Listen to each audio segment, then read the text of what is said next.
주문. 피고인을 징역 23년에 처한다. 1심 재판부가 선고한 형량은 특검이 요청한 징역 15년을 훌쩍 넘겼습니다. 재판부는 한덕수 전 총리의 내란 중요 임무 종사 혐의가 인정된다며 내란에 가담한 사람들을 무겁게 처벌하는 것이 불가피하다고 밝혔습니다. 우리 사회의 정치적 분열과 갈등이 더욱 심화되었고 앞으로도 이러한 상처와 갈등이 쉽사리 봉합될 수 있을 것으로 보이지는 않습니다. 재판부는 먼저 한 전 총리가 국무회의 소집을 건의하고 국무위원들 호출에 개입한 것, 위법한 비상계엄의 절차적 요건을 갖추기 위한 것이라고 판단했습니다.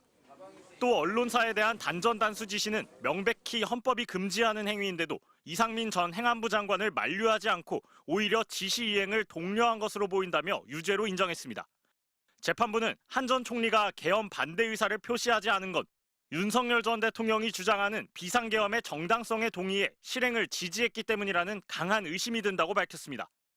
한 전 총리가 국무총리로서 의무를 이행했다면 내란 행위를 쉽게 막을 수 있었겠지만 그리하지 않았다고도 지적했습니다. 피고인은 12.3 내란이 성공할지도 모른다는 생각에 이러한 의무와 책임을 끝내 외면하고 오히려 그 일원으로서 가담하기로 선택하였습니다. 재판부는 한 전 총리가 사후에 계엄 선포문을 허위로 작성하고 문제가 될까 우려해 폐기를 지시한 혐의에 대해서도 유죄를 인정했습니다.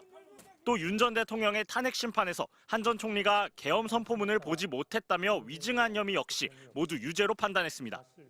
선고가 끝난 뒤 한 전 총리 측은 고령과 지병 등을 이유로 상급심에서 불구속 재판을 받게 해달라고 요청했지만 재판부는 증거인멸의 우려가 있다며 곧장 한 전 총리를 법정 구속했습니다. MBC 뉴스 송정훈입니다.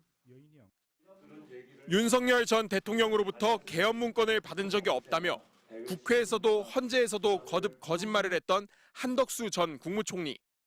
보고문이 놓여 있었다고 그러는데 자리에. 저는 본 적이 없습니다.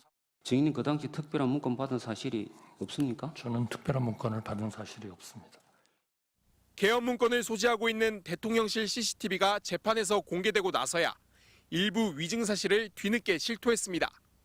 제가 헌재에서 위증을 했습니다.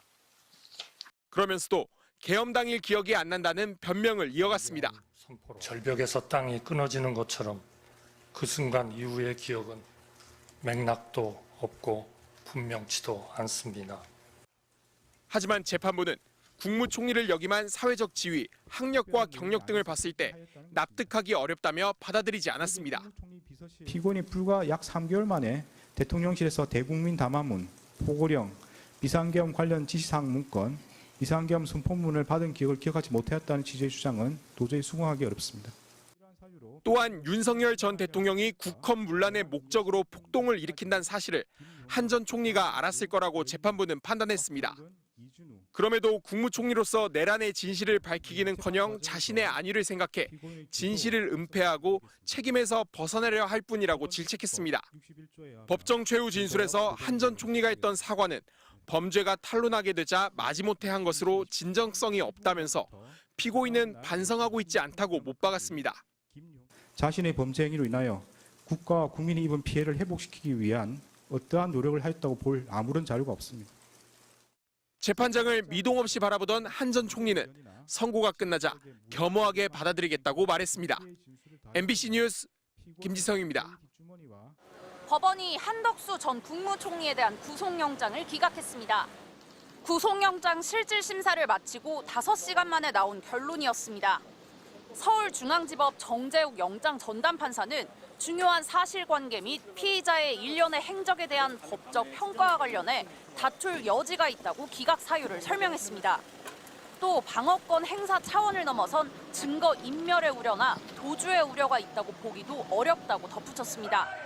대기 장소였던 서울구치소에서 곧바로 석방된 한 전 총리는 취재진 질문에 아무런 답을 하지 않았습니다. 구속영장 기각 예상하셨나요? 앞서 어제 오후 1시 반부터 열린 구속영장 실질심사에서 특검팀은 한 전 총리가 국무총리로서 대통령의 위법한 행위를 견제할 헌법적 책무를 다하지 않았고 더 나아가 대통령의 계엄 선포를 도왔다는 논리를 폈습니다.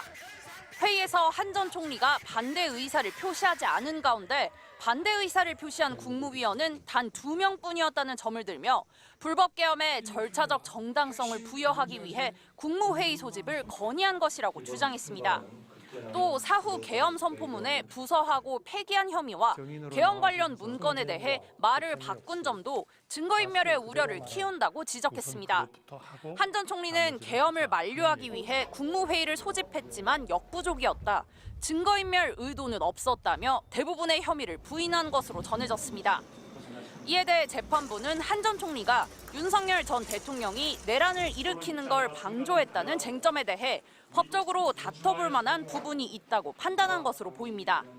구체적인 지시를 이행한 김용현 전 국방부 장관이나 이상민 전 행안부 장관과는 다른 성격이 있다고 본 셈입니다. 특검은 다시 구속영장을 청구하지 않고 한 전 총리를 곧바로 재판에 넘기는 방안도 검토하는 것으로 전해졌습니다. MBC 뉴스 구승우입니다.